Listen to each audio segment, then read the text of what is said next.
É um prazer estar aqui com vocês, viu? Espero que a gente, nesse tempinho que até às 6 aí, a gente consiga trocar algumas informações, trazer algumas novidades. A minha intenção aqui com vocês é tentar trazer um pouquinho da prática, ser mais prático possível, para você, principalmente nessa primeira fase, que é onde a gente vai focar agora, quais são os pontos mais importantes, quais são os pontos que vocês têm que ter atenção para poder atender a essa primeira fase do E-Social. Bom, para vocês me conhecerem um pouquinho, sou formada em Ciências Contábeis e em Direito. Atualmente estou fazendo mestrado em Contabilidade Tributária, especialista em E-Social pela NIT Treinamentos e professora de MBA e de cursos de graduação. Já estou aí no mercado há mais de 25 anos.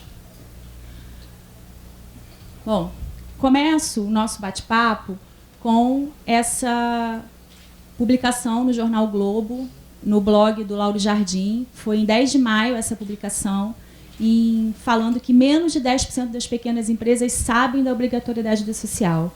E a responsabilidade desse índice aí é todo nosso. Porque essas empresas, essas pequenas empresas, elas são atendidas por nós, profissionais de contabilidade. E nós temos a função de mostrar para eles a necessidade, a obrigatoriedade, o impacto que vai acontecer no dia a dia do empresário.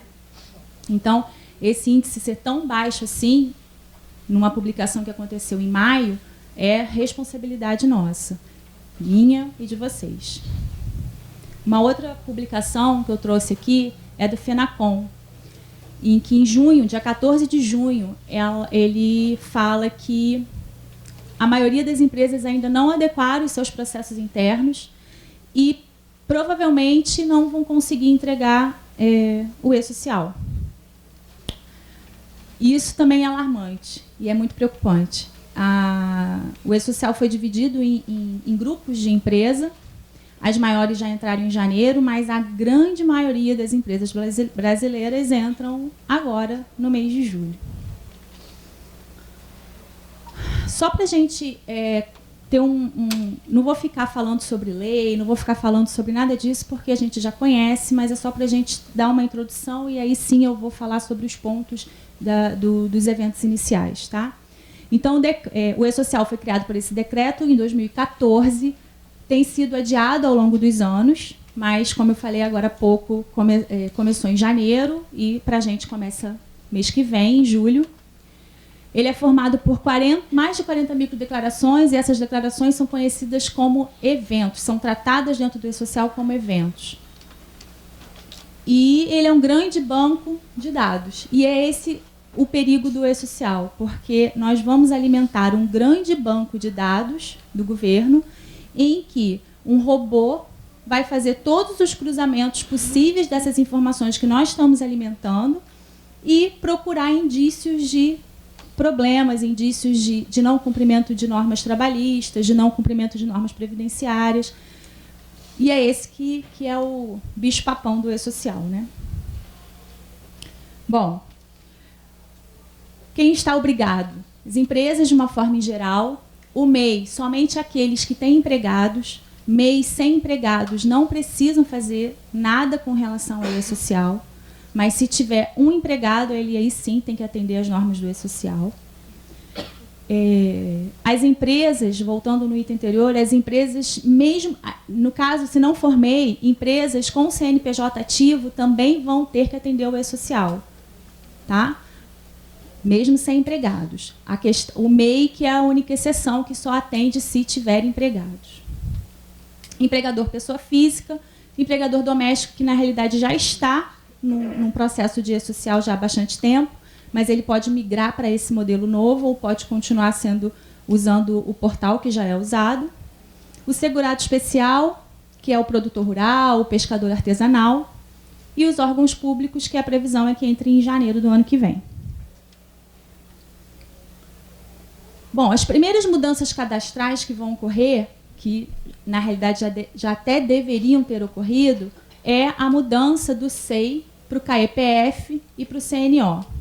O SEI nós hoje temos SEI para consultórios médicos, para escritório de advocacia, para obra. Então, esses 6 eles vão migrar. No caso de contribuinte individual que pratique atividade econômica, vai passar a ser CAEPF. E no caso de obras, ele vai ser transformado em CNO. Ainda não existe nenhuma informação da Receita Federal se essa transformação vai se dar de forma automática ou se nós vamos ter que fazer algum tipo de processo. Mas essa é a previsão de que o SEI migre para essas 2 classificações. Como eu falei, aquelas 40 microdeclarações, elas são tratadas como eventos. Então, uma admissão é um evento, um afastamento temporário é um evento, um desligamento é outro evento.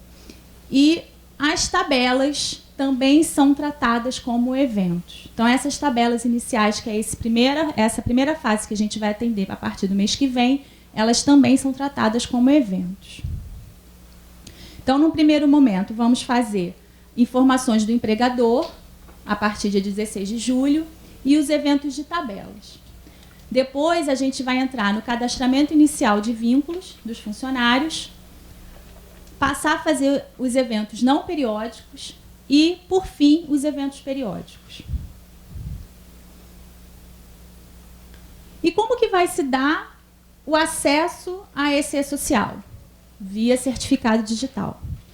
Existe ou procuração eletrônica, mas de qualquer forma vai ser via certificado digital do profissional. Existe uma previsão na legislação do e-social, no manual do e-social, de um acesso diferenciado para as empresas do Simples Nacional. Lá no manual, ele fala em até 3 empregados, e para os microempreendedores e contribuintes individuais, que seria através do código de acesso. Mas também não está liberado ainda essa forma de acesso. Por enquanto, continua tendo a necessidade da procuração eletrônica para acessar via certificado digital. Eu botei aqui um asterisco nessa questão, porque na legislação do e-social se fala em simples até 3 empregados. Mas lá no manual da DCTF Web, ele reduz esse 3 empregados para 1 empregado. Tá? Então, se não for liberado esse código de acesso, empresas do Simples Nacional, a partir de 1 empregado, já vai precisar também ter certificado digital ou fazer procuração eletrônica para o profissional. Essa procuração tem que ser feita da Receita e da Caixa, para poder baixar lá, para fazer a guia de fundo de garantia. Então, vai ter que fazer a procuração no ECAC e na conectividade social. Bom, então, eu achei ótima essa forma que o governo fez de dividir em grupos de empresas e ainda fazer em fases, porque se fosse tudo no mesmo momento, tudo junto, a gente já teria surtado. Então, ele dividiu em grupos de empresa por faturamento. Então, lá em janeiro, entraram as empresas acima de 78 milhões de faturamento em 2016 e a previsão de julho é entrar as com faturamento inferior a 78 milhões em 2016. E, além disso, ele fez por fase. Então, nessa primeira fase, que é o que a gente vai tratar hoje, é a fase inicial de eventos, do cadastro do empregador e de tabelas.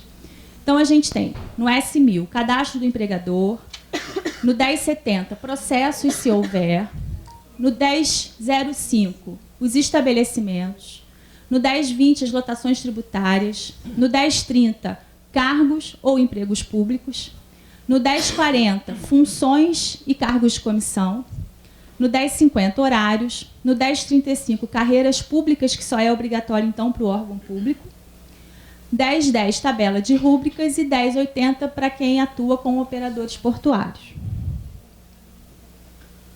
Na fase 2, que é a fase de eventos não periódicos, e essa entra, então, só em setembro, se tudo continuar como está previsto, eu já sei, eu já li. Já. A gente entra com cadastro de empregado e aí passa a fazer os eventos não periódicos, que são aqueles de admissão, demissão, afastamentos, férias, a partir de setembro.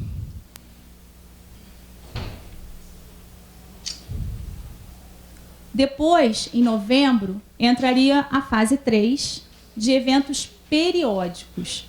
E aí, os eventos periódicos é basicamente o fechamento da folha. É o envio do contra-cheque, o S.1200, é o envio dos pagamentos no S.1210 e o fechamento dessa folha. Basicamente é isso.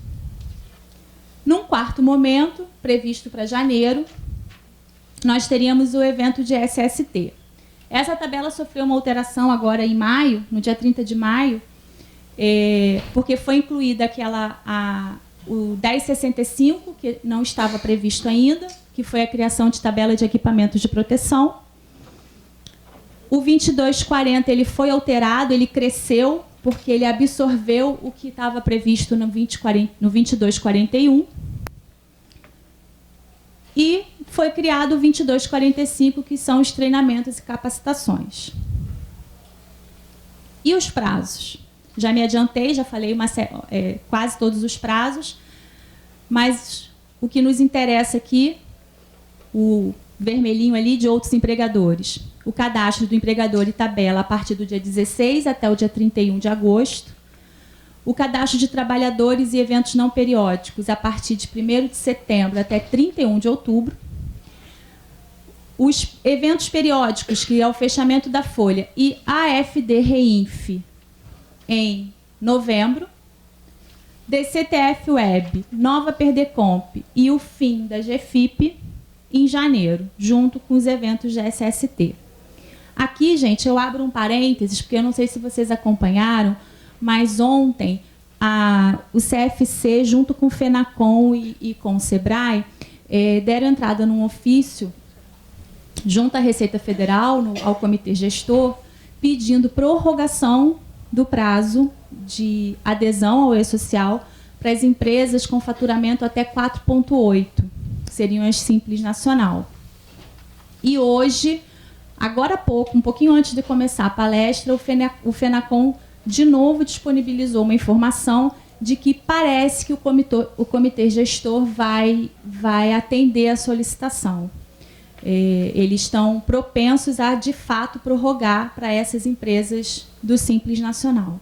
Então, isso aqui pode estar diferente daqui a pouquinho. A gente só precisa, então, aguardar, de fato, essa resolução, que deve sair alterando as datas, e a publicação no Diário Oficial. Por enquanto, é uma informação extraoficial de que parece que o comitê gestor está propenso, sim, a adiar, principalmente por conta do acesso diferenciado, do programa diferenciado que as empresas menores teriam, como é, por exemplo, o empregado doméstico, que ainda não foi liberado. Então, por isso, eles estão propensos, sim, a fazer essa prorrogação. Não sei dizer se teria que ser... fala em faturamento, a informação, não fala em enquadramento tributário. Então, pode ser que não precise ser só Simples Nacional, mas tudo isso a gente tem que aguardar a resolução. Ok? Bom, e aí agora sim a gente vai começar a falar sobre esses eventos iniciais, o evento do cadastro do empregador e as tabelas iniciais. Mas antes disso, eu preciso fazer isso aqui com vocês. Ler layouts, não sei se vocês já escutaram palestras da Zenaide Carvalho, ela fala que ler layouts liberta, e de fato liberta, porque a gente consegue saber de fato o que é preciso ou não, porque os softwares não estão preparados, a grande maioria. E, às vezes, o pessoal do suporte, não é nem o software, mas o pessoal do suporte, eles estão despreparados. Então, eles às vezes falam para a gente que aquela informação é obrigatória e, na realidade, não é. Ou então, a gente solicita a inclusão de uma informação que é obrigatória e ele diz que não é. E aí, como que você vai argumentar isso? Ele vai te pedir base legal, não é assim? Quando você pede alteração de sistema, pede base legal, aonde que está escrito isso? O layout ajuda bastante a solucionar esse impasse com eles. Então, a primeira coisa que vocês precisam saber é o seguinte: o layout ele é dividido em duas partes. Eu não vou fazer leitura de layout, tá? Não sei se vocês já assistiram outras palestras de social, que o palestrante fica a palestra inteira lendo aquele layout. Não vou fazer isso, não. É só para vocês terem noção dos pontos importantes dentro do layout que vocês precisam verificar, tá? Não precisam ficar com medo de ficarem até 6 horas lendo layout, não. O layout é dividido em duas partes: resumo dos registros e resumo do layout. Esse resumo do registro, ele é uma espécie de resumo. Ele é o resumo do layout propriamente dito. Ele tem os campos, os nomes dos campos que fazem parte dos grupos dos layouts. E tem informações importantes ali, se aquele grupo é obrigatório, se não é. Tem informação bastante importante ali. E o próprio layout a gente encontra nesse registro de layout. Bom, o registro de layout ele tem linhas escuras, linhas em negrito e linhas em branco. Vou mostrar já para vocês. As linhas em negritos, elas indicam o grupo da informação. As linhas em branco indicam o grupo, aliás, indica o campo que tem que ser preenchido, a informação que tem que constar naquele grupo, naquela tabela, naquele evento. Então, vamos lá. Trouxe aqui um exemplo de resumo do registro do S1000, que é o Informações do Empregador. Então, como eu falei, ele tem esses nomes aqui, reduzidos em código, que são nomes importantes que nós precisamos conhecer. Num primeiro momento, a gente vai achar estranho, mas depois a gente consegue ler e mais ou menos já saber do que se trata, de qual é a informação que está sendo pedida. Outra coluna importante aqui é essa coluna de ocorrência. Reparem que ela tem um número, tracinho, outro número, certo? Esse primeiro número aqui, ele indica se é obrigatório ou não o campo. Então, quando a gente encontrar, por exemplo, ID empregador, informações de identificação do empregador. 1 é sinal que ele é obrigatório, é um campo obrigatório que precisa ser informado. E o segundo número, que no caso aqui também é 1, significa que eu tenho um espaço, uma informação a ser prestada. Eu vou mostrar para vocês que podem acontecer ali de eu ter, por exemplo, 0-99. É sinal que eu posso ter 99 informações naquele grupo. Mas, por enquanto, a maioria vocês vão encontrar dessa forma. O primeiro 1 é obrigatório e o segundo número é a quantidade de informações que vão ser prestadas nesse grupo, tá?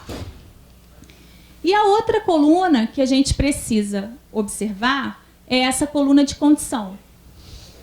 O significa que é um campo obrigatório. Então, além de ter o 1 aqui, que eu já sei que é obrigatório, a obrigação está de novo confirmada lá na condição. Quando eu tiver OC, aqui, ó, OC é obrigatório se houver a informação. Se eu não tiver informação, ela não precisa ser preenchida. Esse caso, por exemplo, aqui está falando em inclusão. Eu vou mostrar num jeito mais fácil para vocês entenderem quando acontece isso, porque que eu não preciso informar. E quando tiver N, é porque não é obrigatório. Estou falando, gente, em resumo de registro. Na realidade, esse resumo de registro a gente vem olhar quando a gente tem dúvida no layout propriamente dito, que é o próximo. Repare que lá no resumo de registro, todas as linhas são branquinhas, estão vendo? Todas elas. Aqui no layout, eu tenho linhas escuras e linhas branquinhas. As escuras significam grupo e as branquinhas significam as informações que eu preciso prestar. todo layout ele tem regras de validação. Então, esse aqui do S1000, por exemplo, ele vai verificar se o CNPJ existe. Regra, info, EMP, valida, raiz CNPJ. Ele vai lá verificar. Mas a gente não vai entrar em detalhe agora com isso, não. E aí aqui eu trouxe alguns exemplos para a gente ter a dica de leitura aí de vocês para os layouts. Continuo no S1000. Aqui eu estou falando do campo 36, do grupo contato, em que tem esses cinco informações dentro desse grupo contato. Observem o seguinte, fone fixo está 0-1. Significa o quê? Não é obrigatório. Beleza. Fone cell 0-1, tá? Significa o quê? Mas vamos olhar então lá na informações, na descrição. Fone fixo, tá, gente? O preenchimento é obrigatório se o campo fone cell não for preenchido. Viram? Que não basta eu só olhar a ocorrência, eu tenho que olhar a ocorrência e olhar a descrição do campo para poder entender. Então, o campo é obrigatório. Um deles, pelo menos, tem que estar preenchido. Se o fone cell não tiver preenchido, eu tenho que preencher o fone tel. Não posso deixar os dois em branco. Tá? Então, é uma pegadinha que a gente tem aí nos layouts. E quando a gente aprende a ler, a gente não cai mais nessas pegadinhas. Tá bom? Bom, então aprendemos a ler layout. Vamos entrar no S1000. S1000, então, pessoal, é informações do empregador, contribuinte ou órgão público. Tem alguém aqui de órgão público? Você não vale. Bom, ele é o primeiro evento a ser transmitido para o e-social. Ele é obrigatório para todas as empresas com CNPJ ativo, com exceção do MEI. O MEI vai ser só se tiver empregado, ok? E ele é informado pela raiz do CNPJ, ou CPF, que no caso não tem raiz, é CPF completo, né? Só o CNPJ que é raiz. Então, no organograma, ele funciona dessa forma aqui. O S1000 eu vou informar a raiz do CNPJ e no S1005, que a gente vai falar daqui a pouquinho, eu vou fazer a informação dos estabelecimentos. Então, a matriz, que é aquela barra 0001, vai estar informada aqui no S1005. Se houver filial, a barra 0002, também vai estar informada aqui no S1005. Tá? Se tiver obras próprias, também vai estar informado aqui no S1005. Pessoal, só lembrando que tudo isso que eu estou falando para vocês é na versão do layout 2.4.02, que também é uma coisa que pode mudar a qualquer momento. Tá? Então, essas informações, essas numerações, numeração de linha, tudo isso pode mudar quando muda layout. Então, todas essas informações elas estão baseadas no layout dessa versão aqui, 2.4.02, que foi liberado em março para a gente. E aí, então, o que eu chamo a atenção no S1000? Natureza jurídica, ela tem que ser compatível com a informação constante no CNPJ. Verifique aqui que ela está como não obrigatória. Mas olha que diz aqui, ó, o preenchimento do campo é obrigatório e exclusivo para empregador PJ. Ela diz que não é obrigatória porque a gente está falando de uma tabela que pode ser informada com CNPJ e CPF.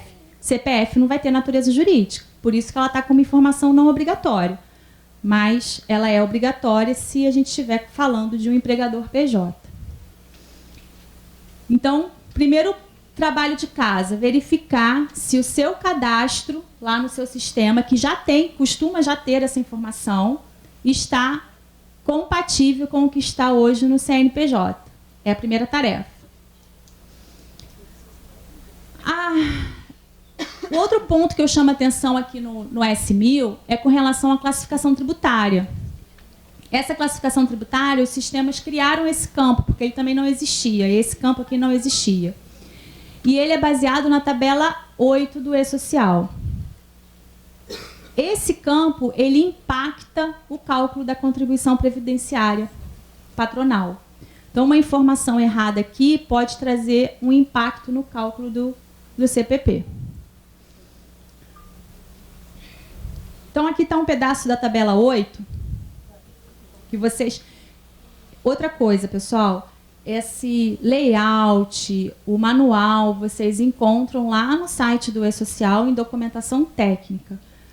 Tem que estudar, não tem jeito. Tem que baixar esse material, tem que rabiscar, fazer as anotações, tem que pegar ele para estudar. Então, essa tabela 8 vocês vão encontrar lá nos layouts. Atenção para os 3 primeiros códigos, código 1, 2 e 3. Os 3 falam em empresas enquadradas no Simples Nacional. Mas qual a diferença entre eles? O código 1, ele fala da tributação previdenciária substituída. Ou seja, são aquelas empresas que têm o recolhimento do INSS por dentro do Simples, não é isso? A parte patronal. Então, é o anexo 1, 2, 3, 5 e 6. Então, as empresas do Simples Nacional enquadrado em um desses anexos, a gente vai botar a classificação tributária como código 01, ok? O código 02, ele fala da tributação previdenciária não substituída, ou seja, aquela empresa do Simples que tem recolhimento da parte patronal via GPS. São as empresas do anexo 4. E o 3, tributação previdenciária substituída e não substituída. Empresas que atuam no anexo 4 e em qualquer um dos outros anexos. Ok? Chama atenção para o número 4, que é o microempreendedor, mas enquanto empregador, de novo, microempreendedor, eu só vou informar se tiver empregados, e aí, nesse caso, a classificação tributária dele vai ser o número 4. O 22, que é para segurado especial, então é o produtor rural pessoa física, o pescador artesanal, nós vamos usar o 22. E quem eu não conseguir enquadrar em nenhum desses outros campos, eu vou colocar em 99, exatamente, a maioria das empresas. Ok? Continuando ainda no S1000, existem muitas dúvidas com relação à seguinte situação. Empresa que tem matriz e filial, a matriz é aqui no Rio, por exemplo, você atua, você, profissional daqui do Rio, trabalha com essa matriz, mas a filial é lá em Minas Gerais e é outro profissional que está trabalhando com ela, que faz a folha e que manda as informações para você enquanto matriz. E, possivelmente, os sistemas são diferentes. Além do contador ser diferente, os sistemas são diferentes. O E-Social, ele, no campo 56, no grupo de software house, ele colocou 99 possibilidades de cadastros de software house. Então, a matriz que vai fazer a transmissão desse S1000, ela vai cadastrar lá no sistema dela todos os sistemas que vão conversar com o E-Social. Então, essa empresa que tem a filial lá em Minas Gerais, ela tem que mandar essas informações aqui para a matriz, aqui no Rio, para que ela informe o CNPJ do software house que é usado lá, a razão social, o telefone, tá? É possível isso, não é impossível.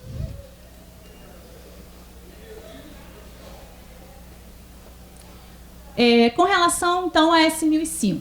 S1000 eram esses pontos que eu precisava chamar a atenção para vocês. É uma tabela simples, é uma tabela que costuma... as informações costumam estar atualizadas, mas esses pontos que eu precisava chamar a atenção de vocês.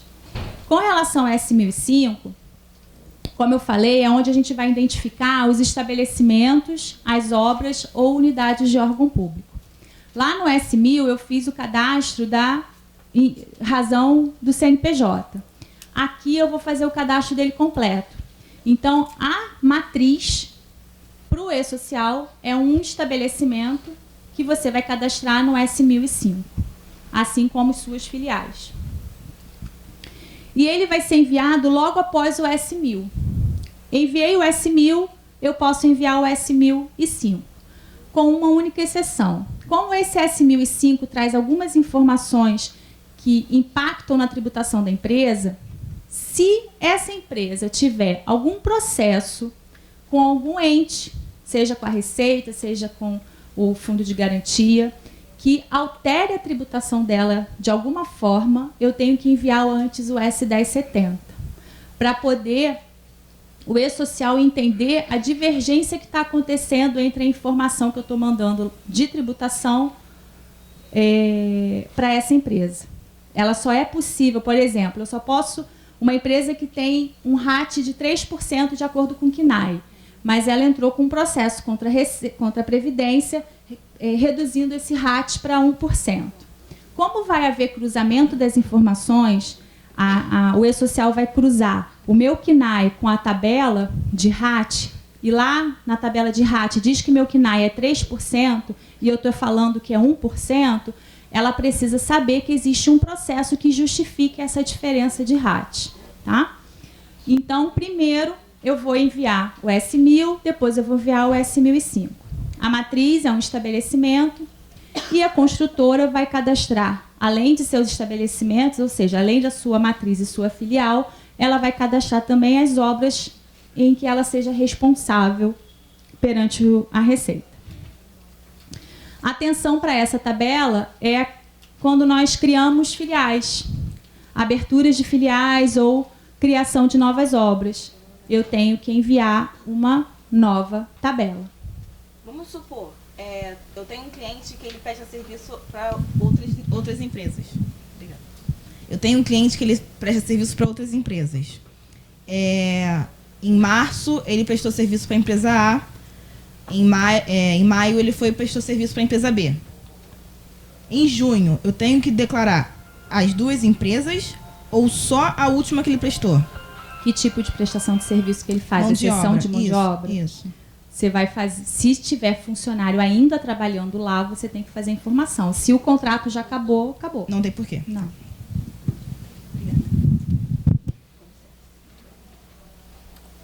Bom, chama atenção para o S1005, como eu estava falando aqui agora, do CNAE preponderante. Ou melhor, do CNAE que eu estava falando, e agora eu vou falar do CNAE preponderante. Pessoal, lá na INRFB 971, o artigo 72 fala o seguinte: é considerado preponderante a atividade que tem maior número de segurados, empregados e trabalhadores avulsos. Nós sabemos que o CNAE é o que determina o RAT, não é isso? Então vamos imaginar o seguinte: uma empresa que tem comércio de autopeças e serviços de mecânica, alinhamento, mecânica, sei lá, balanceamento, essas coisas. São atividades, são CNAEs diferentes, certo? Um é CNAE de prestação de serviço lá de mecânica e outro é o CNAE de comércio. Vamos supor, eu não sei de cabeça, tá, gente? Mas vamos supor que o RAT dessas duas atividades sejam diferentes. Que o comércio seja 2% e o que o serviço seja 3%. Na minha atividade principal, lá na minha empresa, lá no meu CNPJ, eu tenho como atividade principal o comércio. E estou recolhendo o RAT como comércio, 2%. Só que na hora que eu for contar os meus funcionários, eu tenho 5 mecânicos e 2 vendedores. Qual é a minha atividade preponderante? Comércio ou serviço? Serviço. E aí, eu estou recolhendo o RAT errado, certo? Isso significa dizer que o meu RAT pode mudar mensalmente. Já imaginou isso? Porque se hoje eu tenho 5 funcionários, 5 mecânicos e 3 vendedores, meus mecânicos saem, sei lá, dão um surto, eles vão embora, eu fico com um mecânico ou 2 mecânicos e 3 vendedores. Meu KNAI preponderante muda novamente, volta para comércio, tá? Então, a análise do KNAI tem que ser feita mensalmente pela quantidade de segurados e empregados, ok? Bom, esse KNAI é definido pelo anexo 5 do Regulamento da Previdência Social. Então, lá no 3048 de 99, o Regulamento da Previdência, anexo 5, vocês vão encontrar uma tabela de KNAI, dos KNAIs e o correspondente RAT. Ok? Então, aí, 3048, anexo 5. FAP. Preciso olhar no FAP Web. Muita gente pergunta, e as empresas do Simples? Que lá hoje na GFIP a gente coloca o neutro, não é isso? Coloca 1 lá na GFIP. As empresas do Simples também precisam informar o FAP. Faz aquela consulta lá no FAP Web, o número que aparecer lá, meio, 1, enfim, o número que aparecer lá, vocês vão acertar o cadastro de vocês. Não significa que a empresa vai recolher isso, mas precisa estar a informação correta. E no S1005 a gente faz informação também de controle de jornada. A gente vai dizer se a empresa usa algum tipo de controle de ponto. Então, se ela não utiliza porque ela é desobrigada, empresa com até 10 funcionários, né? Se ela utiliza o manual, se ela utiliza o mecânico, se ela utiliza o eletrônico ou essas outras formas aqui.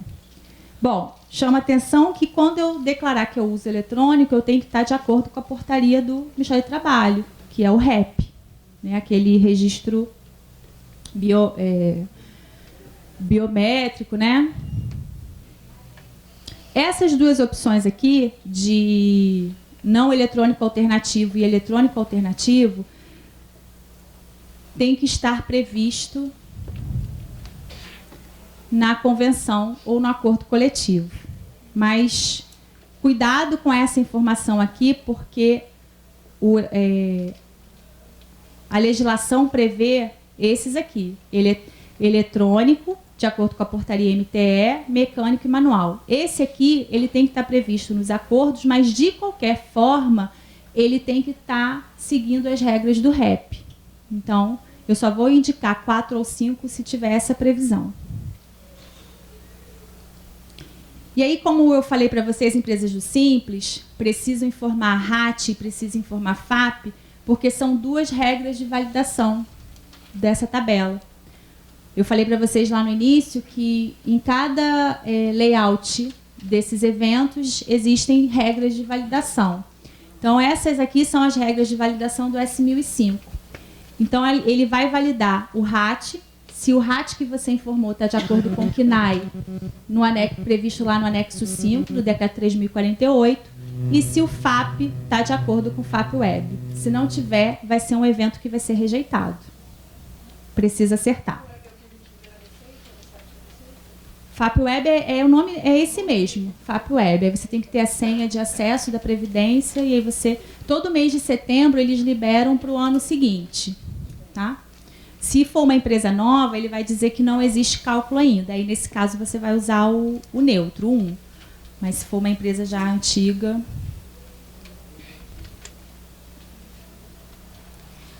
Outra informação que a gente faz no S1005 é com relação ao menor aprendiz. Menor aprendiz, CL está lá previsto no CLT, nos artigos 402 a 441. É uma análise que tem que ser feita por estabelecimento, se a empresa é obrigada ou não a ter menor aprendiz. Esse contrato com menor aprendiz é de no máximo 2 anos. E microempresas e empresas de pequeno porte estão dispensadas. Atenção, não são só as empresas do Simples, são empresas micro e empresas de pequeno porte. Então, eu posso ter uma empresa hoje enquadrada no lucro presumido, mas que na junta comercial tem um enquadramento de ME ou EPP e ela também está dispensada da contratação de aprendiz. A definição dessa cota de aprendiz é com base nos funcionários que você tem lá na empresa. Então, tem que fazer uma análise do CBO dos seus funcionários. Se esses CBOs demandam formação profissional, e aí essas funções irão entrar para o cálculo da cota do menor aprendiz. Essa cota é entre 5% e 15%. Regularizem isso antes de entrar o E-Social. Contratem, se a sua empresa é obrigada a ter menor aprendiz, não está na opção de dispensa, precisa ter menor aprendiz, verifique a quantidade de funcionários de vocês e contratem, regularizem isso, tá? Mas como que eu vou saber se esse CBO que eu estou usando demanda formação profissional e entra para o cálculo da minha cota do menor aprendiz? Dessa forma. MTE-CBO, né, esse site, nós vamos colocar lá a função, o cargo que eu estou procurando. Nesse caso aqui eu coloquei balconista, tá? Operadores de comércio em lojas e mercados. Então é o grupo 5211. E aqui embaixo, ó, quando eu clico em características de trabalho, aqui embaixo ele fala, ó, a ocupação elencada nesta família ocupacional demanda formação profissional para efeitos do cálculo do número de aprendizes a serem contratados pelos estabelecimentos. Ou seja, eu tenho balconista, todos os meus balconistas vão entrar para a base de cálculo para verificar se eu preciso contratar um menor aprendiz para a minha empresa. Ok? Outra informação que vai no S1005 é com relação à obrigação de deficiente, de cota de deficiente. Ela está prevista nessa lei 8213 de 91. Ela é por empresa. Lembrando que essa definição de aprendiz é por estabelecimento, tá? Então, eu vou olhar a matriz sozinha, vou olhar filial 1 sozinha, vou olhar filial 2 sozinha, tá? E na questão de deficientes, é uma análise por empresa. Então, empresas que têm 100, a partir de 100 empregados, elas precisam cumprir a cota de deficientes físicos. Então, lá nessa lei, no artigo 93, existe uma tabelinha. A 2, 3, 4, tem uma tabelinha lá de acordo com a quantidade de funcionários que a gente tem. Essa tabela S1005, ela sofreu alteração agora em maio, como eu falei lá no início, quando eu estava falando sobre as fases, através dessa nota de documentação evolutiva. Em vez do governo liberar um novo layout fazendo alterações, ele liberou um documento chamado NDE e que ele fez grandes alterações. Ele criou 2 eventos novos, ele excluiu um outro evento e impactou esse evento também. Isso que eu vou falar para vocês agora só vale a partir de janeiro de 2019. Se não for prorrogado, como eu falei no início, se a gente tiver mesmo que entregar a partir de 16 de julho essa tabela, é com isso que eu falei para vocês. RAT, FAP, cota de menor aprendiz, cota de deficientes. A gente vai mandar com essas informações. Mas em janeiro a gente vai ter que retificar essa tabela para poder incluir essas outras informações, a partir de 8 de janeiro. Foi criado esse grupo, InfoSST, e os respectivos campos. Nesse grupo, pessoal, a gente vai fazer informações sobre segurança e saúde no trabalho. Pergunto para vocês, seus clientes já têm PPRA, PCMSO, LTCAT, LTIP? Já providenciaram? Não. Providencie, tá? Providencie, porque em janeiro a gente vai ter que fazer a informação deles. Nesse grupo aqui, nesse campo, repare o seguinte, ó, PROG SST. Preencher com código correspondente ao programa, plano ou documento específico conforme tabela 30. Já vou mostrar um pedacinho da tabela 30 para vocês. Data início PROG. Informar a data de início do programa, plano ou documento. Validação. Deve ser uma data válida, compreendida ou anterior a invalid. Significa dizer o seguinte, que esse PPRA, esse PCMSO, que eu vou mostrar para vocês, ele precisa ter uma data anterior a 8 de janeiro de 2019. Ok? Então, aqui, ó, um pedacinho da tabela 30. Ela tem umas 3 páginas, essa tabela. Então, olha só, chamando atenção aqui para vocês. 0701, Programa de Controle Médico e Saúde Ocupacional, PCMSO-NR7. Relatório anual do PCMSO. Kit Primeiros Socorros. E aí, todo mundo tem? NR9, ó, que também é comum a maioria das empresas, né? Programa de Prevenção de Riscos Ambientais, o famoso PPRA. Análise global do PPRA. Então, gente, nós vamos ter que informar todos esses planos, todos esses programas ou documentos e a data deles, desde que minha empresa seja obrigada, claro, e a data desses documentos tem que ser anterior a 8 de janeiro de 2019. Ok? Bom, S1005, ticada, resolvida. S1010, tabela de rúbricas. Talvez a tabela mais trabalhosa, porque é uma tabela em que a gente faz aquele depara. Quando foi criado o SPET contábil, a gente fez o depara lá no plano de contas, né? Agora a gente tem que fazer o depara aqui, na tabela de rúbricas nossas, que a gente usa lá no nosso sistema. Bom, então a gente vai detalhar as rúbricas, as nossas rúbricas, e correlacionar com uma tabela que o E-Social criou, que é a tabela 3, natureza de rúbricas. A tributação, gente, é responsabilidade nossa. O E-Social não está dizendo para a gente o que tributa INSS, Imposto de Renda e Fundo de Garantia e o que não tributa. Isso é responsabilidade da empresa. Então, se eu tenho lá uma rúbrica de salário, eu tenho que saber que salário incide INSS, incide Fundo de Garantia e incide Imposto de Renda. E eu, empresa, que vou fazer essa informação dessas incidências. Ok?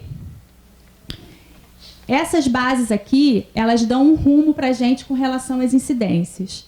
Então, lá no regulamento da Previdência, com relação ao INSS, vocês vão encontrar muita informação aqui de incidência nessa base aqui, nessa base legal, de FGTS nessa outra base e de imposto de renda nessa base aqui. Não tem nada pronto para a gente pegar e copiar. A gente tem que estudar, tá? Posso mudar? Está tirando foto. Esse material vai ser disponibilizado, não é isso? Tá, gente? Esse material vai ser disponibilizado para vocês. É o quê? Sabendo menos? Não, mas não pode. Essa não é a intenção. Ah, sem cabelo. Vai não. Eu vou te dar umas dicas, tá? A gente sobrevive, te garanto isso.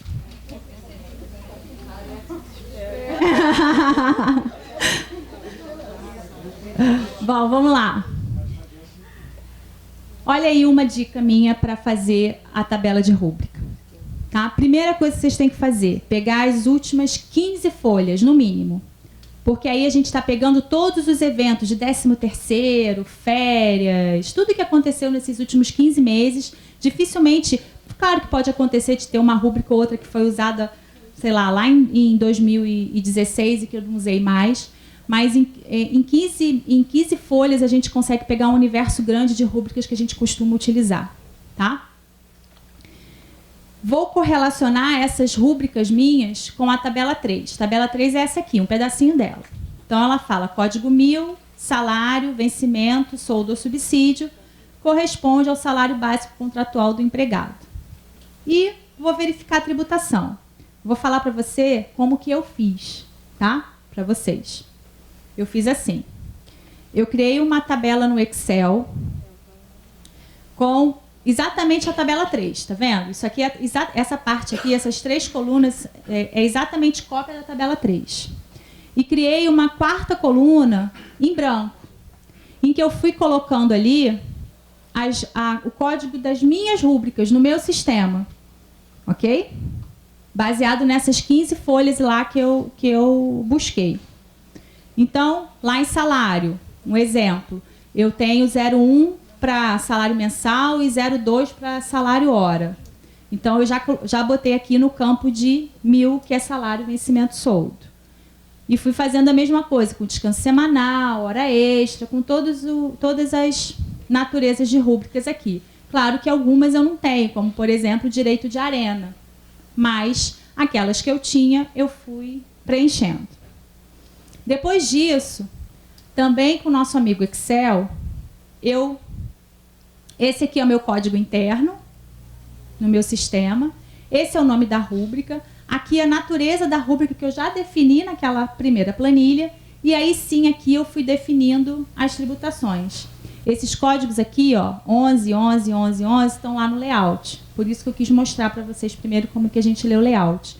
Então, lá no layout do S1010, quando vocês forem ver a parte de definição de tributação para INSS, para fundo de garantia, para imposto de renda, tem uma tabela dentro da parte de descrição que tem esses códigos.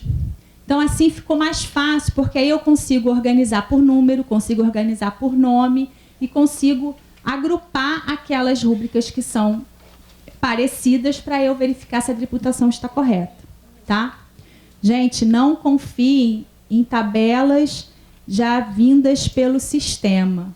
Deem uma olhada, passem o olho, porque a responsabilidade é de vocês com relação à tributação. E não se esqueçam que a gente está alimentando um grande banco de dados, em que num botãozinho, alguém lá da Receita Federal faz um cruzamento de todas as informações que a gente prestou. Então, para eles pegarem um salário que eu fiz informação sem inclusão de tributação para a Previdência, é muito fácil. Vocês não concordam? Tá? Então, muito cuidado com isso.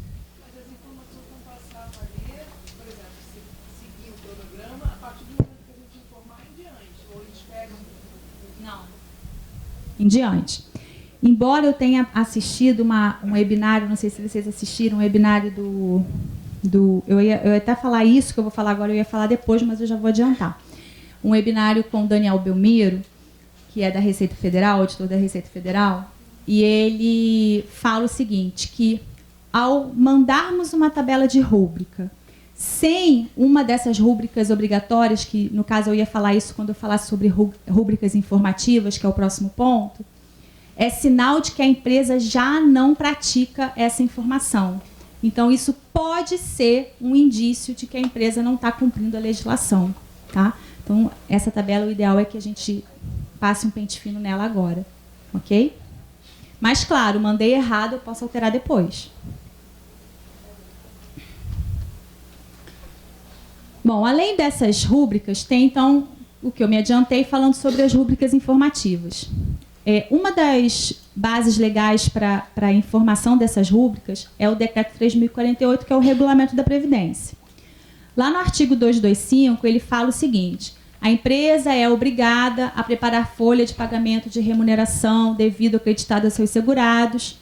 Essa folha de pagamento tem que ser elaborada mensalmente, de forma coletiva, por estabelecimento da empresa e, entre outras coisas, destacar as parcelas integrantes e não integrantes das remunerações e os descontos legais. O que significa parcela não integrante da remuneração?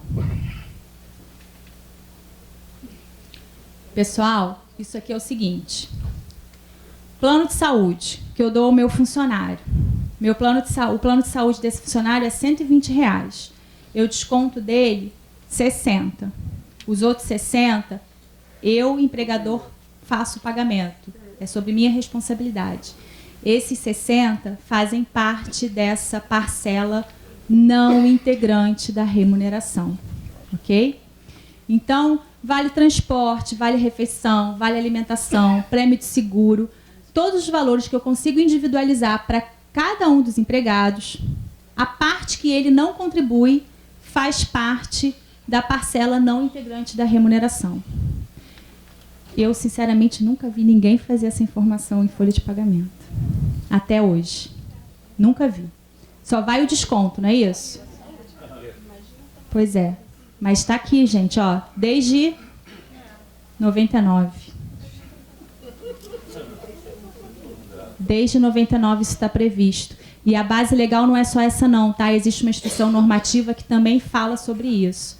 É que eu busquei só o regulamento, mas tem a instrução, acho que é a 971, se eu não me engano. A IN 971 também fala sobre isso. Então, gente, essas parcelas que não integram a remuneração, elas também precisam ser informadas. E foi nesse ponto aqui, exatamente nesse ponto que eu estava falando sobre esse webinário do Daniel Belmiro. Ele falava o seguinte: se eu mandar uma tabela de rúbrica sem a informação dessa verba, dessa rúbrica informativa do plano de saúde, por exemplo, é sinal de que eu já não fazia essa informação na folha de pagamento. Uma pergunta, aí tem o dono da empresa lá, o sócio, ele resolve incluir os familiares dele no plano de saúde. Aí é outro problema, é problema lá no imposto de renda, tá? Com relação, aqui no E-Social você vai fazer informação somente do empregado. Então, assim, você tem João, Maria e José, que são seus empregados, e tem o Paulo, o Ricardo, que são os filhos do dono. Você vai fazer informação do João, da Maria e do José, tá? Do Paulo e Ricardo você não vai fazer porque eles não são empregados. Mas é uma forma de cruzar. Sim, é uma forma de cruzar, tá? Essas informações vão estar lá disponíveis. Até porque, no caso do plano de saúde, a operadora do plano de saúde faz a informação de quem são os beneficiários via DMED. E aí, esses que estão informados como sendo beneficiários da empresa X não são funcionários da empresa X. Isso pode trazer um problema, sim, para a empresa no futuro. Não se esqueça que a gente está falando de um grande banco de dados. Tá? Pode trazer, sim. Também. Porque, por exemplo, eu tenho uma empresa que ela paga ajuda de custo,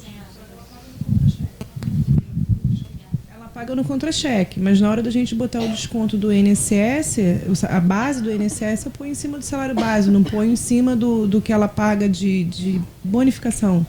Ajuda de custo, você tem que olhar, existe uma diferença entre ajuda de custo, uma limitação de valor com base no salário de ajuda de custo para ser tributada ou não. Aí você tem que analisar cada caso, tá? Porque dependendo do caso vai ser tributada sim. É o caso, por exemplo, gente, no caso de plano de saúde, empresas que concedem plano de saúde para funcionário e dependente. Algumas empresas, acredito que a maioria, façam um desconto integral referente a esse salário, a esse plano de saúde dos dependentes. Mas existem outras que não descontam nada desses dependentes. A interpretação da Receita, a interpretação do CARF é que esse valor do plano de saúde que a empresa paga para os dependentes do seu funcionário é tributado. Tá? Tem tributação de previdência, tem tributação de imposto de renda. Entendimento do CARF.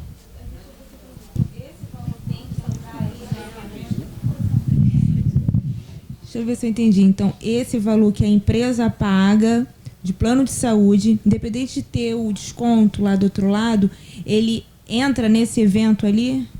Ele entra como rúbrica informativa. Tanto dele como titular e do dependente. Isso. Isso já existe, já desde 99 ali, né? Sim, que ninguém faz. Sim. Essa rúbrica informativa, ela vai aparecer naquele valor que é de responsabilidade da empresa. Se eu desconto 100% do plano de saúde do meu empregado, ela já vai aparecer no desconto. Mas se existir algum valor ainda sobre responsabilidade da empresa, ela entra na rúbrica informativa, entendeu? Vale transporte, você desconta um pedaço dele, 6% do salário. A diferença, rúbrica informativa. Todos, tá?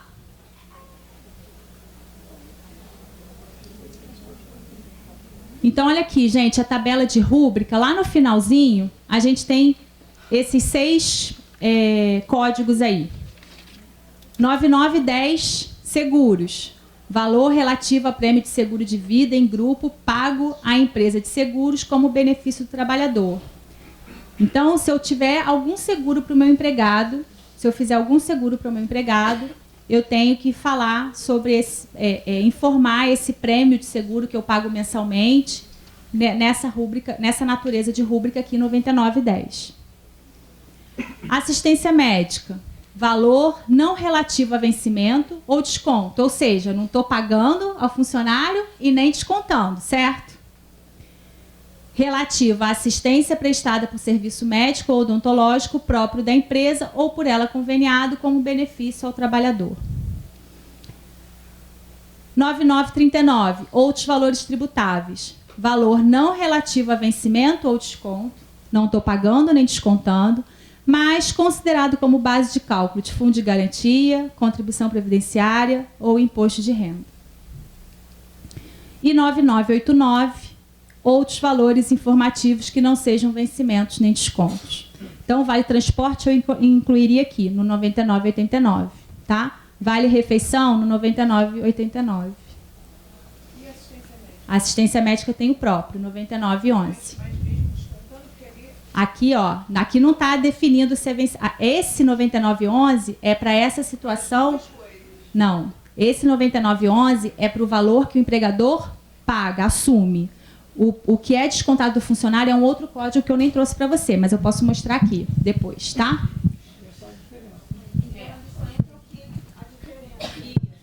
Isso, a diferença. Eu não sei se você vai falar em participação no lucro, PL. Não entra aqui, tem um código, tem uma natureza própria para o PL, para o PLR, tem uma natureza própria, tá? E é no início da tabela, eu não trouxe a tabela toda. Essas informações, ela vai sair no contra-cheque do funcionário ou só vai como informação na folha. Na folha de pagamento. Vai estar lá na folha de pagamento, não no contra-cheque. Ah, tá. Tá? Lembra aqui, ó. Deixa eu voltar aqui, ó. Ó, olha aqui, ó.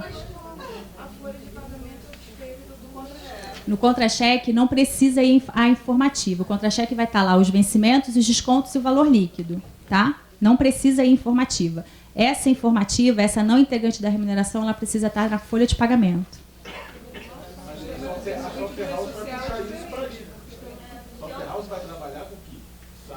Mas não significa que seja proibido de estar no contra-cheque, tá? Pode estar no contra-cheque, mas a obrigação é estar na folha de pagamento. Verdade. Tá?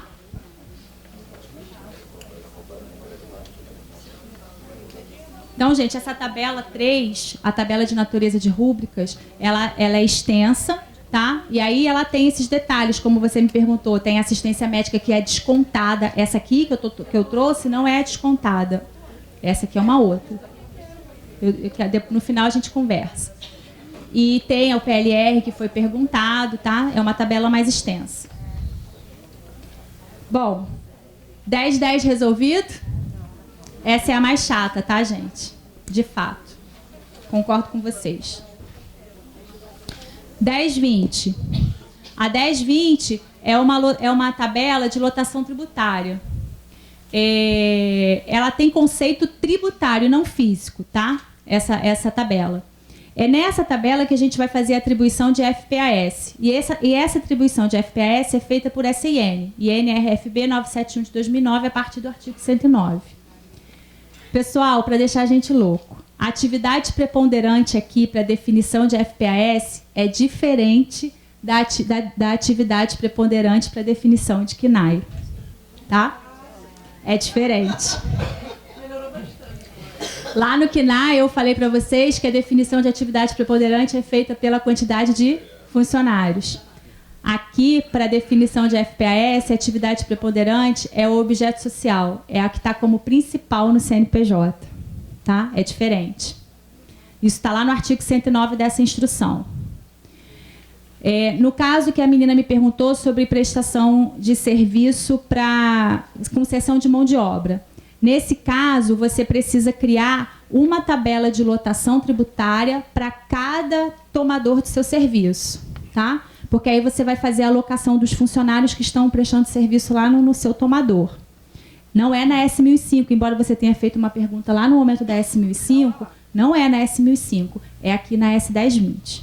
Ok? No caso, se for empreitada, eu vou informar, mas se a pessoa chegou lá, prestou um serviço qualquer, uma pintura, eu não vou precisar fazer esse cadastro, né? Não, nesse caso que a gente está falando é cessão de mão de obra. Cessão de mão de obra. Então, essa tabela ela é montada de acordo com a tabela 10 do E-Social, que eu também trouxe aqui para vocês, um pedacinho dela, não trouxe ela toda. E aí eu chamo a atenção para o seguinte, a gente está falando de lotação tributária. Toda empresa precisa ter um S1020 cadastrado. Toda empresa vai ter, pelo menos um. E esse 1020 vai ser código 1, porque pelo menos, né, com código 1, porque é atividade econômica exercida pela própria empresa. E aí a gente vai definir o FPAS nessa tabela. É o 515, o 507, enfim, aquela tabela que você já conhece. Inclusive obras de construção civil. Então, vamos falar numa construtora. Alguém aqui atua com construtora? Construtora. Ela vai ter uma S1020 para os seus próprios funcionários administrativos, outra S1020 para a obra. Se houver alguma obra com obra própria, se houver alguma obra com FPAS diferente, você vai precisar criar uma terceira 1020, ok? Obra própria, tá? E aí, nesse caso, é 01, obra própria. Vocês trabalham com obra própria ou com empreitada parcial? Parcial. Então, não é o caso de vocês. O caso de vocês vai ser só uma lotação tributária, a princípio, com código 1 para os funcionários administrativos que não estão alocados em nenhuma obra, ok? E aí, vocês ainda continuam nessa situação. Se vocês trabalham com empreitada, vocês vão criar uma outra lotação com código 2. E aí, nesse código, vocês vão informar CNO da obra e o CNPJ do contratante e proprietário dessa obra. Então, o SEI é de responsabilidade do seu contratante, certo? Então, é isso mesmo. Você vai cadastrar uma tabela de lotação com código 2, informando o CNPJ ou CPF do dono da obra e o CNO dessa obra. E vai alocar os funcionários a essa lotação. Seção de mão de obra seria a mesma coisa? Seção de mão de obra, você vai entrar aqui, ó, no 4. Aqui no 2 é só construção civil, mas o fundamento é o mesmo. Você só vai mudar o código. Tá? A seção de mão de obras, a gente vai entrar aqui como tomadora de serviços prestados mediante seção de mão de obra. E aí a gente informa, então, o CNPJ do estabelecimento contratante, ou o CPF. Ok? Tudo bem?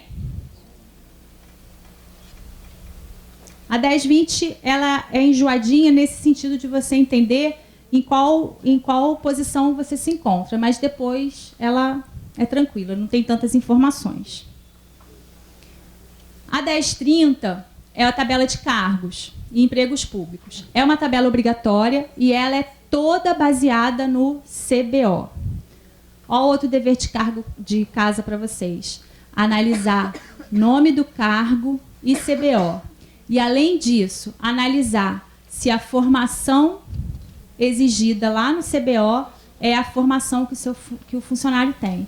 Então, se vocês colocarem um CBO que demandem formação superior, o funcionário tem que ter formação superior, senão esse CBO não pode ser usado. Vocês vão ter que pesquisar um outro CBO que se adeque a essa situação. Estagiário. Eu deveria colocar um exemplo. Estagiário não precisa de CBO. Não precisa. Só menor aprendiz. Tá? Não, mas aí você não vai achar como menor aprendiz. Então, vamos supor que seu menor aprendiz seja um auxiliar de escritório. Aí você vai botar o CBO do auxiliar de escritório e lá no cargo você vai botar assim, aprendiz de auxiliar de escritório. Ok? Então, vocês têm que verificar, o dever de casa aí para vocês é verificar se a instrução exigida pelo CBO é uma instrução que o seu funcionário tem, até porque, se vocês estiverem usando um CBO que exige ensino técnico ou ensino superior, esse tipo de cargo ele é excluído da cota de aprendiz. E se não tiver de acordo com a formação que o funcionário de fato tem, eu estou mascarando a minha cota de aprendiz. Tá? Então, tem que ter muito cuidado com isso. E aí, muita gente pergunta, e o sócio da empresa? A gente usa geralmente o CBO de administrador, né? Mas ele tem faculdade de administração? Maioria não, né? Maioria não. Então, eu não posso usar o CBO de administrador para eles, tá? Tenho que procurar um CBO mais adequado. Já vou dar uma dica aqui para vocês. Antes de dar dica, eu vou mostrar aqui a questão, de novo, da instrução, tá? Da formação.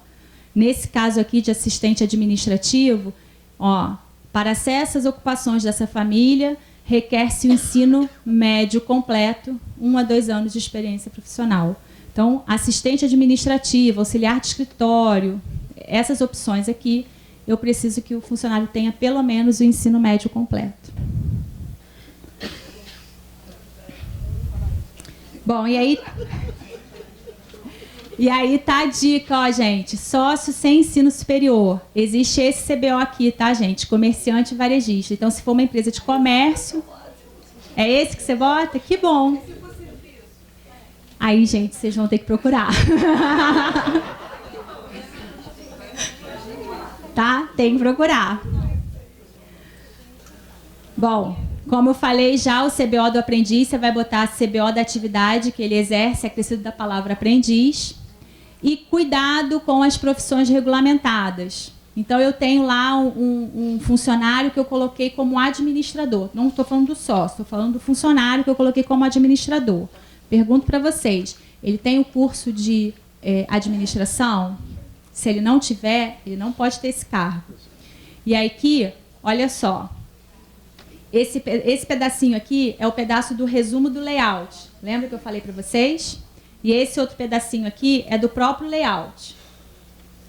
Então, OC, informações do número do registro de órgão de classe.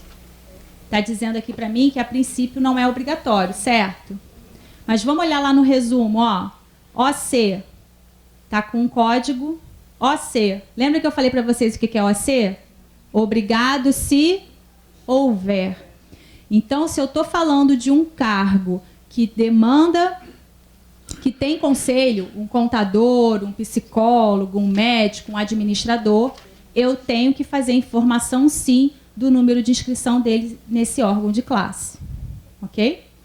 Então, eu não posso usar um código de CBO de administrador para uma pessoa que não está formada em administração e muito menos inscrita no conselho.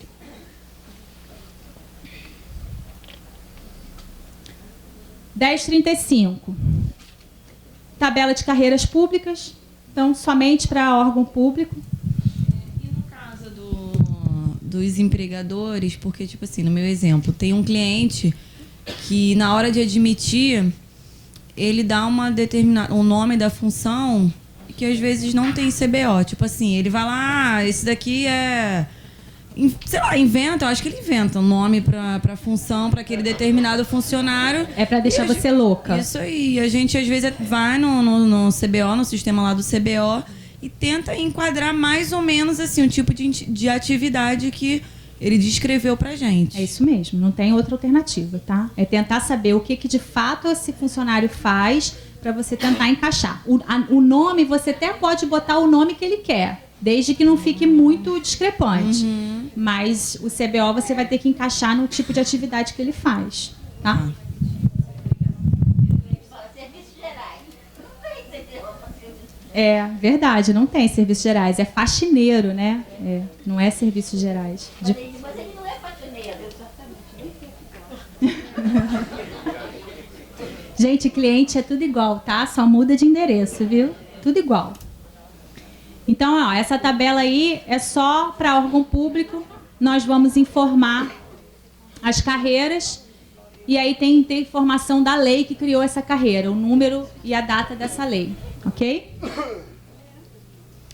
Na 1040 é a tabela de funções e cargos em comissão. Ela é obrigatória somente para órgãos públicos que trabalham com essa questão de cargos em comissão. Para a gente, ela não é obrigatória, mas ela pode ser utilizada na seguinte situação. Vamos imaginar que eu sou uma loja, eu tenho uma loja, tenho o vendedor e tenho lá o gerente. A gerente é uma moça. Essa gerente entra em licença maternidade. Não vou contratar ninguém para o lugar dela. Eu vou pegar esse meu vendedor que tem bastante experiência já na loja e vou colocar ele para exercer essa função de gerência nesse período que a gerente vai estar afastada em licença maternidade. E, em virtude disso, irei pagar uma gratificação a ele por esse período, por ele estar exercendo uma atividade que não é a dele. Nesse caso, eu uso essa tabela 1040, tá? Para função gratificada. Não é obrigatório para as empresas privadas, mas se for usar, se usa nessa situação, ok? Só uma observação. O caso você falou que vai pagar uma gratificação, mas e o acordo lá? O acordo diz, dependendo da empresa, se você está substituindo uma pessoa, você tem que pagar o salário separado dessa pessoa. A gratificação tem que completar o salário, é isso mesmo, tá? É isso mesmo. É exatamente isso.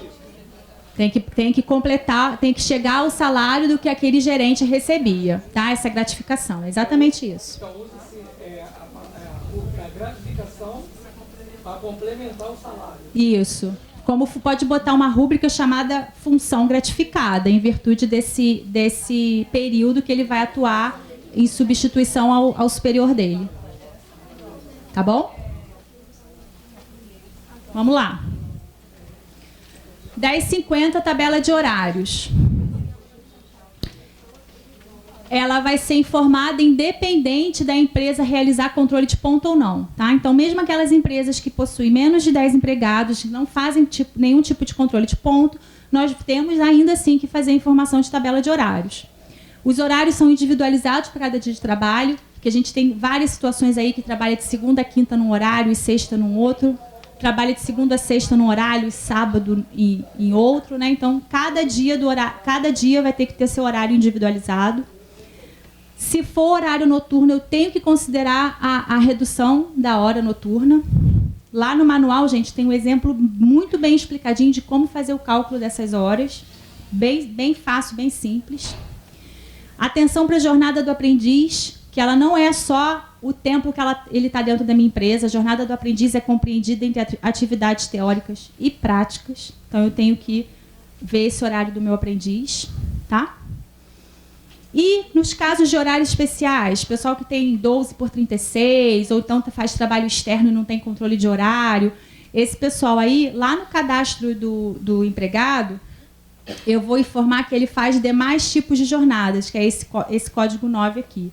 Então, nesse caso, eu não preciso cadastrar nenhum horário para esse funcionário, e quando eu for fazer a informação desse funcionário para o E-Social lá em setembro, eu vou dizer que ele é demais tipos de jornada, ok?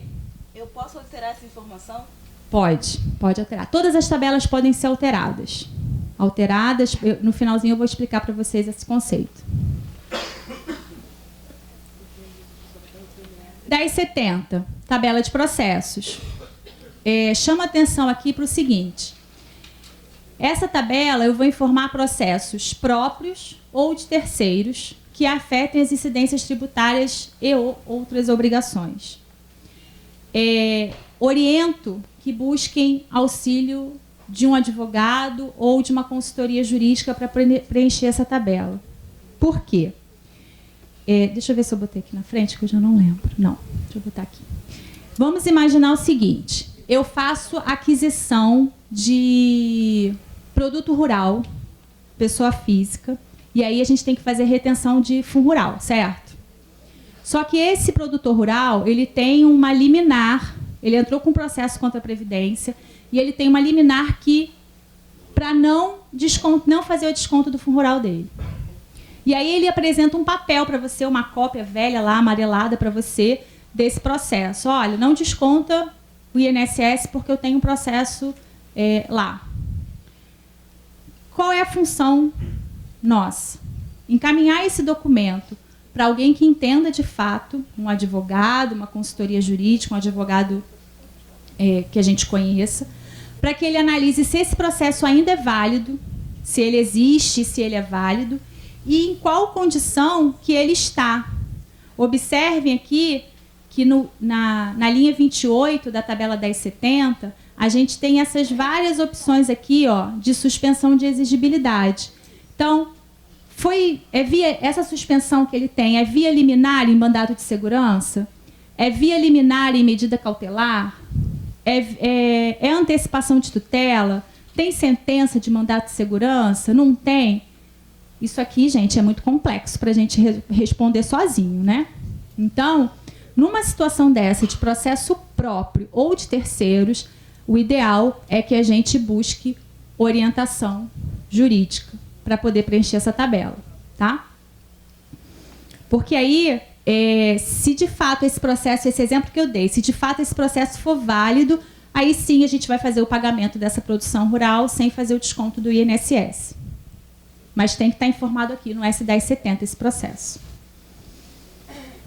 Bom, os processos que eu vou informar, então, são referente a RAT, FAP, a contratação de aprendiz, a não contratação, né, de PCD, a não incidência de algum imposto, de algum tributo, a não contribuição de terceiros, a alvará menor para trabalho de 14 anos, né, alvará para trabalho para menor de 14 anos, a mudança de auxílio-doença para acidente de trabalho, né, às vezes a gente manda um funcionário como auxílio-doença para o INSS e o INSS muda esse auxílio para acidente de trabalho. Às vezes a empresa entra com recurso, porque não reconhece essa mudança, entra com recurso. Esse processo administrativo precisa ser informado aqui.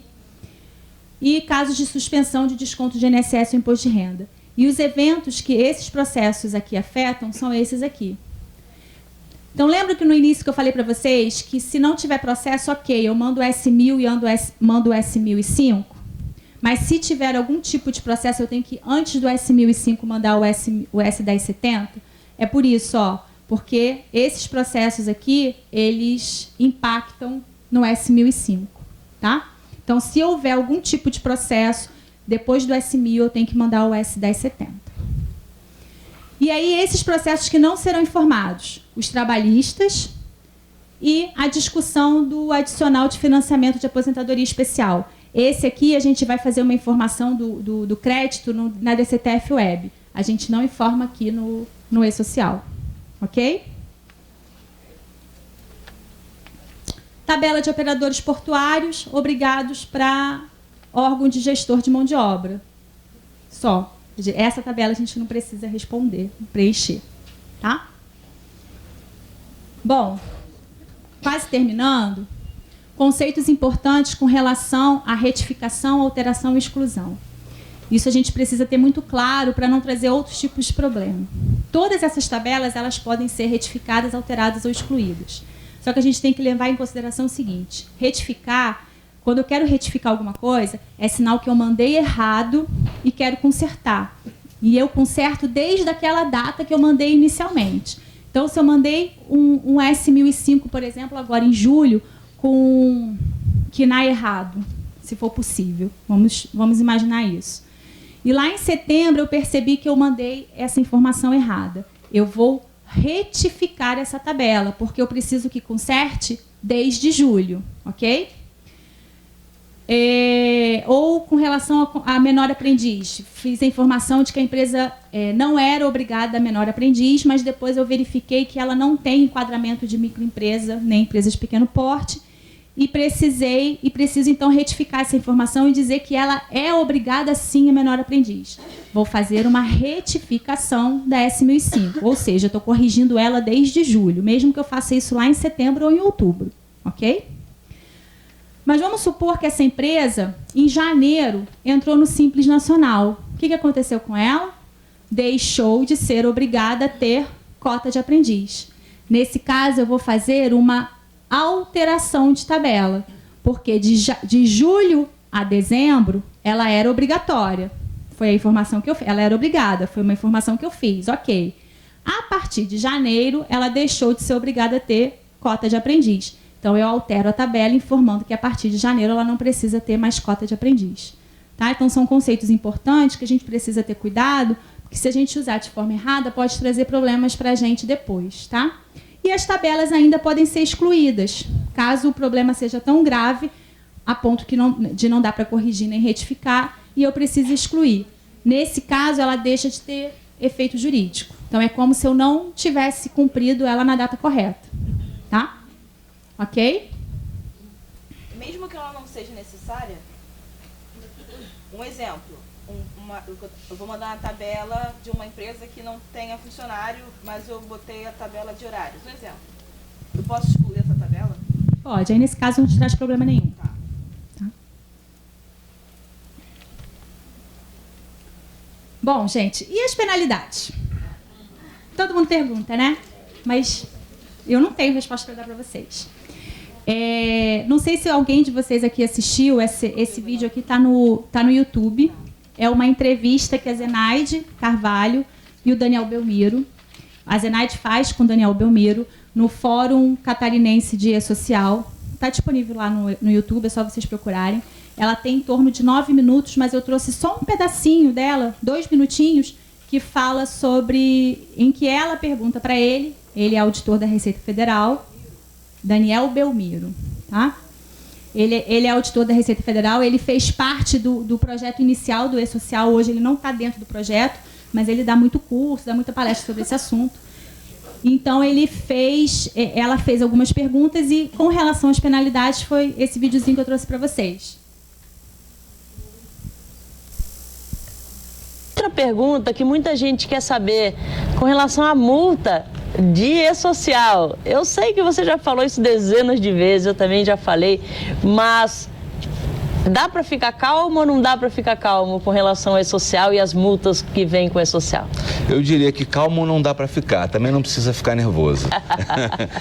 Nessa etapa do faseamento, a gente viu claramente que os órgãos se pronunciaram de maneira a ter um momento de espera, né? Agora, não existe relação jurídico-tributária focada na obrigatoriedade sem uma penalidade. Com certeza. Né? Então tem uma penalidade genérica, sim, daqui a 4, 5 anos. Se a empresa for fiscalizada dentro do prazo decadencial, isso pode ser verificado por uma autoridade fiscal, ela está vinculada à lei, ela vai ter que aplicar aquela lei e existe realmente uma penalidade genérica. Nós estamos até colocando isso nos nossos seminários, nos nossos eventos, esclarecendo, no faseamento é mais brando realmente, tem algumas infrações no faseamento que não tem penalidade a ser aplicada, tem outras que haverá, os eventos periódicos, tem uma penalidade aplicada. E quando virar a GFIP, quando tirar o CAGED, quando tirar a RAIS, aí as obrigações legais que hoje essas ferramentas permitem o cumprimento viram para o social e as penalidades neles é aplicada. Vai ser gradativo. Isso, vai ser gradativo. É que normalmente os entes fiscalizadores, quando entra uma obrigação nova, tem um prazo, aí um lapso de uns 6 meses até o empregador se adaptar, né? Isso, os próprios empregadores pedem, né, que haja até para eles compararem como a rotina que gerava aquela informação está gerando a nova informação, quais são os valores que estão sendo apurados, eles, por segurança, pedem isso. E o Ministério do Trabalho, por exemplo, ele vai ter uma quebra na sequência, né? Então, o CAGED hoje, ele informa dados estatísticos de emprego, desemprego, com a mudança sistemática do social. Como é que vai ficar a informação que vem pelo social e pelo CAGED, né? Adaptar o sistema deles até também. A própria forma de divulgar essa informação de emprego no Brasil. Então, pessoal, não precisa ficar calmo, mas também não precisa ficar nervoso, né? Observe que hoje, na realidade, penalidade prevista para o E-Social é com relação ao fechamento do E-Social, é o S12999. Que aí entra na multa do SPED, aquela multa padrão do SPED, R$ 1.500 ou R$500, por enquanto. Tá? Essa fase inicial de evento de tabelas, evento de cadastro, eles estão fazendo bons olhos ao atraso, né? Não estão cobrando tanto assim. O perigo vai ser quando as obrigações passarem a ser dentro do E-Social. Então, excluiu a DIRF, passou a ser só E-Social. Excluiu o GFIP, que a partir de janeiro passou a ser só E-Social. Aí sim as multas virão com certeza, tá? Mas nesse início agora, não conseguiu entregar no dia 16 de julho, que é o primeiro dia, vamos continuar tentando entregar, né? A gente tem até 31 de agosto para entregar essa primeira fase. Então não precisa desespero, não precisa pânico, ok?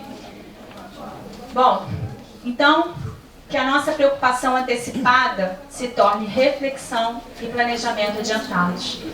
Que a nossa preocupação não nos paralise, mas sim nos faça planejar para poder alcançar o sucesso aí nessa implantação. Muito obrigada, gente.